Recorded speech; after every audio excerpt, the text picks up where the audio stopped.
हमारे प्रभु एवं उद्धारकर्ता यीशु मसीह के सर्वश्रेष्ठ एवं अतुलनीय नाम में हिंदी अप्पम के सभी श्रोताओं का हार्दिक अभिनंदन।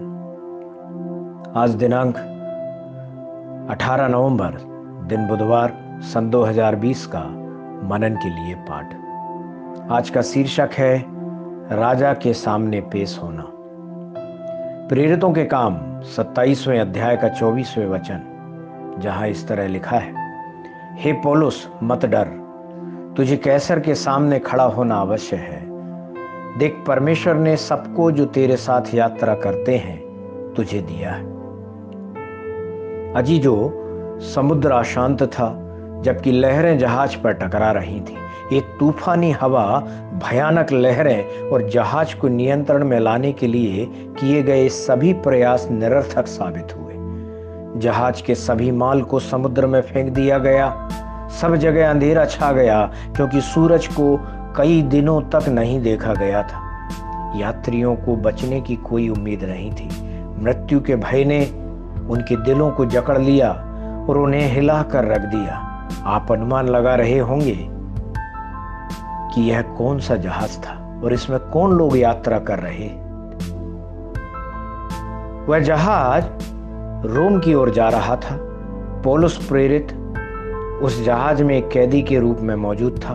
सूबेदार, सैनिक और कई लोग इसमें यात्रा कर रहे थे। पवित्र शास्त्र के अनुसार उस समय परमेश्वर का दूत पौलुस के सामने आया और कहा, हे पौलुस मत डर, तुझे कैसर के सामने खड़ा होना अवश्य है। देख, परमेश्वर ने सबको जो तेरे साथ यात्रा करते हैं तुझे दिया है।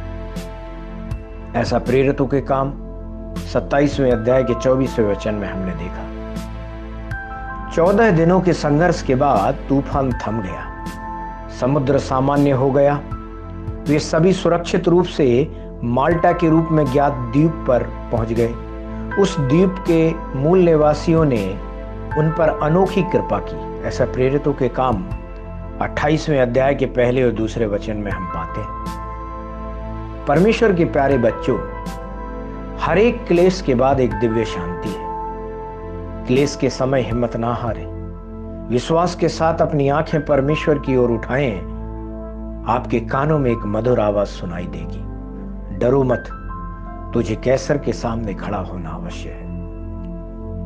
हर क्लेश के बाद माल्टा के प्यार करने वाले लोग आपका इंतजार कर रहे होंगे। परमेश्वर आपके साथ है। वही है जो क्लेश के समय समुद्र पर चलता है। वह हवा और समुद्र को डांट कर शांति को ला देता है, क्योंकि जब उसने कहा तब हो गया। जब उसने आज्ञा दी तब वास्तव में वैसा ही हो गया। आपको परमेश्वर की उपस्थिति में हजारों स्वर्गदूतों के साथ अनंत काल तक परमेश्वर की स्तुति करने के लिए बुलाया गया है। क्या आप इन सभी गरजने वाली लहरों से परे दूर राजा के महल को नहीं देख पा रहे हैं? क्या आप एक प्रकाशमान देश को नहीं देख पा रहे हैं? परमेश्वर के प्यारे बच्चों, यूरकुलीन जैसी हर प्रचंड हवा के बाद माल्टा जैसा सुकून मिलता है। हर मारा के बाद एक मीठा एलीम है। क्लेश के समय हिम्मत ना हारे, बल्कि मजबूत बन जाए।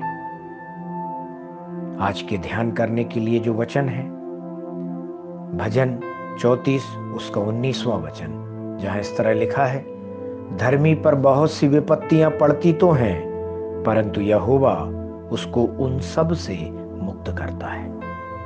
परमेश्वर इन वचनों के सुनने पर आपको आशीषित करे।